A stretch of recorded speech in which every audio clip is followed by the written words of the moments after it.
The United States has reached in the third quarter of the year an astonishing annualized growth of 4.9%, which puts it at the same level of growth achieved by China for the same period.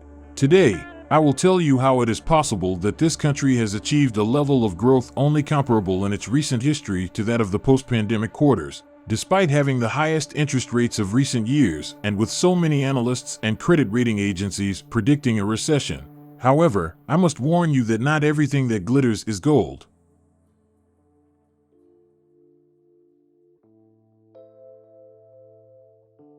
The U.S. economy grew at a rate of 1.2% in the third quarter of this year, putting its annualized growth at 4.9%, the highest since 2014, excluding the post-pandemic quarters, a growth equal to that achieved by China during the same period.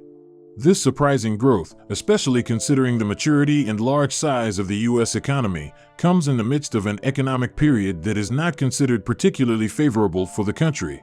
Credit rating agencies like Fitch have downgraded its debt rating, and many analysts are predicting an upcoming economic recession. Furthermore, the Federal Reserve has been implementing a monetary tightening program to combat inflation, reducing the amount of money in the economy and raising interest rates to their highest level in recent years. This has made loans much more expensive and harder to obtain compared to previous years. So how is it possible for this growth to occur in such a challenging economic environment? To answer this question, we need to examine the sources of this growth. When broken down, we can see that 57% of it comes from private consumption, 30% from private investment, and 13% from government spending.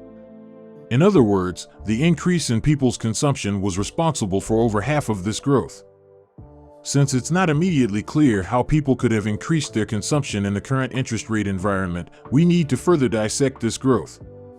Consumption can be categorized into three types: non-durable goods, which are single-use items; durable goods, which can be used multiple times; and services. As you can see, 60% of this growth came from an increase in the consumption of services. This means that over a third of the growth achieved by the United States in this period came directly from the increased consumption of services by Americans, and nearly half from the increased consumption of services and non-durable goods. But why is this consumption not being significantly affected by high interest rates? Although high interest rates impact all types of consumption because their increase serves as an incentive to save more and spend less, it's essential to recognize that they don't have the same effect on all types of consumption, with the purchase of durable goods being the most sensitive. When interest rates are high, demand for high-cost items like homes, automobiles, and other durable goods significantly declines, along with lower-value items that are typically purchased on credit and become much more expensive and harder to acquire for individuals due to the increases in interest rates. This is not the case for non-durable goods and services, which are usually bought with cash and primarily depend on people's incomes and savings. Although incomes have remained stable thanks to the low levels of unemployment in the country in recent years, American savings have been decreasing. In other words, a significant part of the increase in the consumption of non-durable goods and services has been driven by a decline in people's savings. This is precisely why this growth is not only unsustainable but not as robust as it may appear at first glance. But before we continue, I want to invite you to subscribe so you don't miss our content. So why is this growth not what it seems? First and foremost, it's crucial to mention that the level of employment, which provides stability in people's incomes, has been largely sustained by high government spending. In recent years, the government has maintained a record fiscal deficit, spending much more than it collects in tax revenues and covering the difference with debt. This debt is not only growing larger but also becoming more costly. A decade ago, the government borrowed at less than 3% for a 10-year period, and now this same type of debt has a cost close to 5%.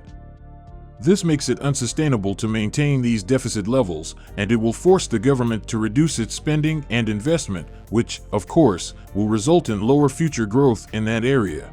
It will also lead to higher unemployment and, consequently, a decrease in consumption, aligning it with the country's economic reality. Secondly, savings are not unlimited, and many families have depleted their savings, while others are nearing that point. When this happens, they will be forced to turn to credit or reduce their consumption. It's evident that this level of growth cannot be sustained indefinitely through savings. Thirdly, although credit is typically used for durable goods, it doesn't mean it's never used for non-durable goods and services, and the increase in accumulated credit card debt in the country partially reflects this. If this debt continues to grow, the consumption of non-durable goods, services, and low-value durables will drastically drop when people cannot meet their obligations. The vicious cycle of borrowing more to cover increasing interest payments, which will, in turn, lead to further borrowing, will come to an end. It's a time bomb that has lasted a long time, but the longer it takes to detonate, the worse the outcome will be. For all these reasons, despite the fact that the United States and China grew at the same rate during the third quarter of the year, it's unlikely that this growth reflects a real underlying strength in the U.S. economy. And analyses like the one from Fitch that I mentioned at the beginning of the video, where they have identified a high probability of an economic recession in early 2024 for the United States, is not far-fetched, even in light of this new data. In fact, it's an analysis shared by many. Now, on China's side, the problem is the demographic crisis that will likely affect its growth, starting with an increase in the dependency ratio, where working-age adults must support an ever-growing population of retirees. This crisis will not only impact domestic consumption and make growth more dependent on international demand, but will also occur amid a trade war with the United States, which happens to be a major consumer. If you want to learn more about China's demographic crisis and its effects on economic growth, I recommend watching this video next.